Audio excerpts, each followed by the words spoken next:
Hello friends. So in this video we will cover about time, speed and distance. So time, speed, distance जो होता है वो cat के exams में बहुत आता है. कैट में सबसे ज्यादा रिलेटेड क्वेश्चन आते हैं. कैट में, जैट में, बैंक जैसे एग्जाम्स में इससे रिलेटेड बहुत सारे क्वांट में क्वेश्चंस आते हैं.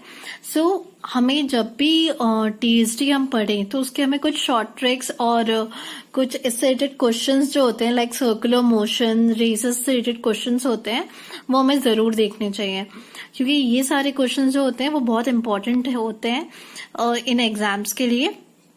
So let's see what is time, speed and distance. Okay, so हम इससे रिलेटेड हम इस कॉन्सेप्ट को हम कवर करेंगे इस वीडियो में. ठीक है, so let's start.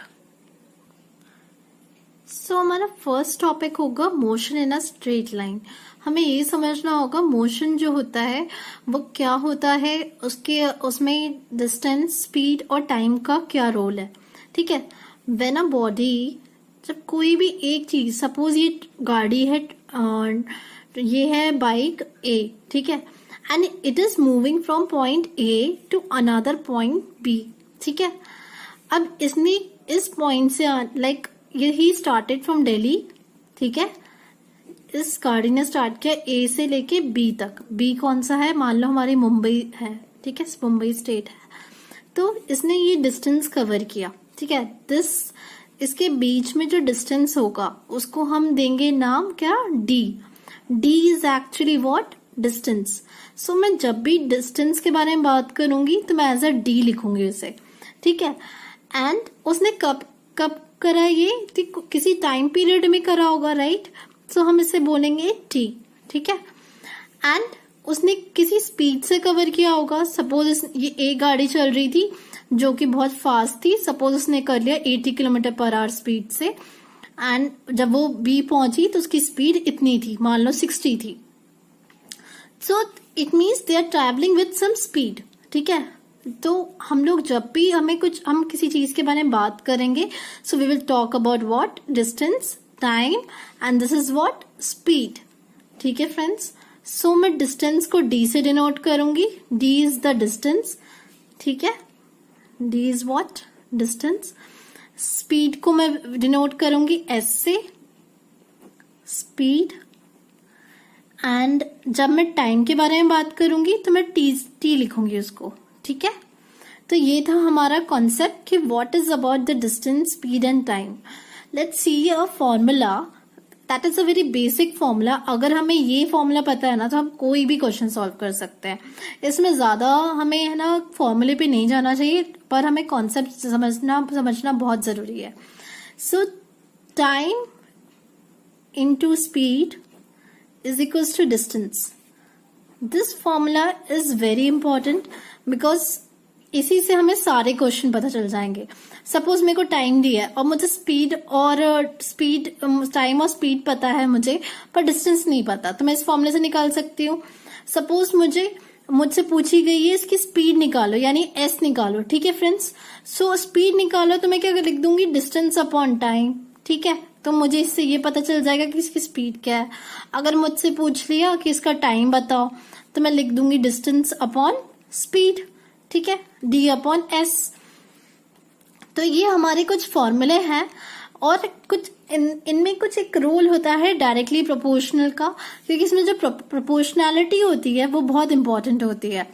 ठीक है, हमें इसमें है ना प्रोपोर्शनैलिटी समझना भी जरूरी है, क्योंकि किस चीज से किसके ऊपर इफेक्ट पड़ रहा है, कौन सा किस, like speed is dependent on what और time is dependent on which thing.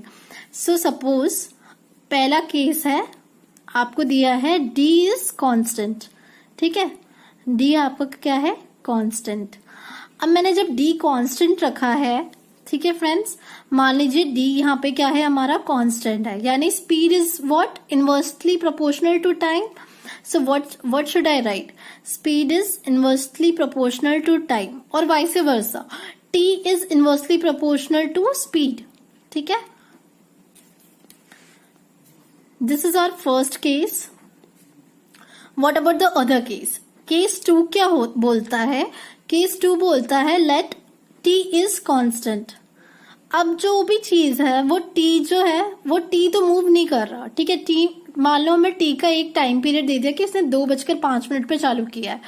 अब वही टाइम पीरियड से मुझे डिस्टेंस और स्पीड के बारे में कैलकुलेट करना है, तो हम क्या बोलेंगे, distance is directly proportional to speed, ठीक है फ्रेंड्स। यानी d इज इक्वल्स टू, हमारा यहाँ पे क्या होगा, हमारा टाइम कांस्टेंट है, यानी स्पीड इज इक्वल्स टू, जब हमारा टाइम यहाँ पे कांस्टेंट है तो आपको क्या पता चल रहा है, यहाँ पे जो डिस्टेंस है वो डायरेक्टली प्रोपोर्शनल है s से, है ना। सो हम लोग यहाँ पे ये देख लेंगे that is t is equals to d upon s, है ना फ्रेंड्स, क्योंकि t तो हमारा कांस्टेंट है, हमें इसकी वैल्यू पता है। अब हम एक और केस ले लेते हैं, थर्ड केस क्या बोलता है, case 3 is when speed is constant.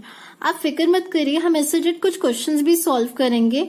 अगर कोई वैल्यू और कांस्टेंट है तो इसके ऊपर क्या इफेक्ट पड़ेगा, या कोई चीज गिवन है और दूसरी चीज हमें निकालनी है तो हम कैसे निकालेंगे, तो हम इससे रिलेटेड कुछ क्वेश्चन सॉल्व करेंगे।